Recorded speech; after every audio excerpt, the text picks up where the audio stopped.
Graça e paz.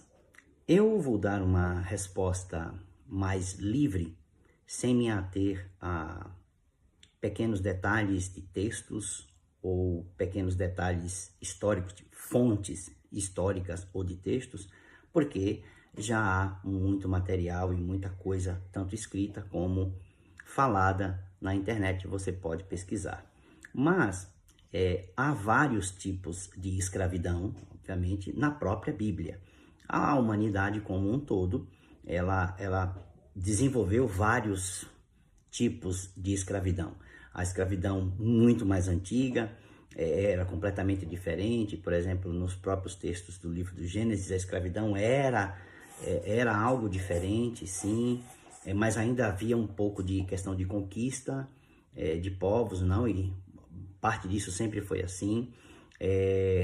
430 anos depois veio a lei, depois de Abraão vem a lei, e a lei estabelece outros modelos de escravidão, via de regra, há leis específicas sobre a própria escravidão, porque era algo comum na humanidade naquele período e não tinha o que fazer. Na realidade, tinha que se utilizar o que estava à disposição, e aqui as leis vão surgindo, Deus vai estabelecendo as leis até que chegue o tempo da plenitude, da maturidade da humanidade, para que rompa isso. Mas nas próprias leis hebraicas, por exemplo, não só havia a questão da escravidão por conquista, mas também, e principalmente muito usada, era a autoescravidão, quando a própria pessoa tinha um empobrecimento por conta de algum fator e ela se endividava, então ela se autoescravizava, ela se oferecia para trabalhar para aquele a quem ela devia,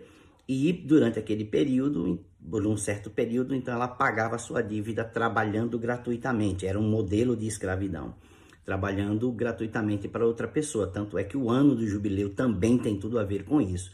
Mas quando você chega, por exemplo, para os impérios, nos períodos de impérios, a escravidão é um outro modelo, é de conquista de fato sobre a vida. As pessoas acabam se tornando donas da vida dos outros e podem fazer o que quiser com aqueles que foram subjugados pela conquista na guerra. E você chega a isso no Império Romano no primeiro século, né? Da mesma forma. Então, de lá para cá, então, a escravidão tomou outros contornos. E a escravidão, por exemplo, na questão dos negros, segue basicamente o mesmo princípio dessa escravidão dos impérios, do Império Romano, etc. e tal, onde a pessoa escravizada, o valor dela é financeiro, ela tem um valor de dinheiro, ela não é um ser humano completo, então ela é apenas para trabalhar mesmo, ela é um objeto de valor, e isso, claro, é um pecado grave, né? Nós estamos lidando com pecado. Então,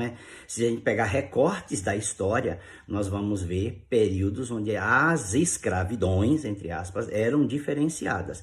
Mas, ainda assim, para aqueles que argumentam, por exemplo, Abraão tinha escravos, Isaac, Jacó, o pessoal da Bíblia tinha, deixe-me lhe dizer uma coisa: a escravidão só se tornou algo normal após a queda.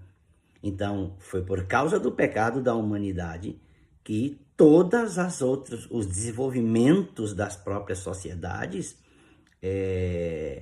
foram desta maneira. Então, a escravidão, querendo ou não, mesmo Abraão, Isaac e Jacó não havendo leis específicas, o Código de Hammurabi, na época de Abraão, já também estabelecia algum tipo de leis acerca da escravidão, querendo ou não, tudo isso só veio a existir após a queda, após o pecado. Portanto, assim dizemos que a escravidão é um pecado, ainda que ela não fosse prescrita como um pecado em um determinado momento, isso não significa que ela não é fruto da queda.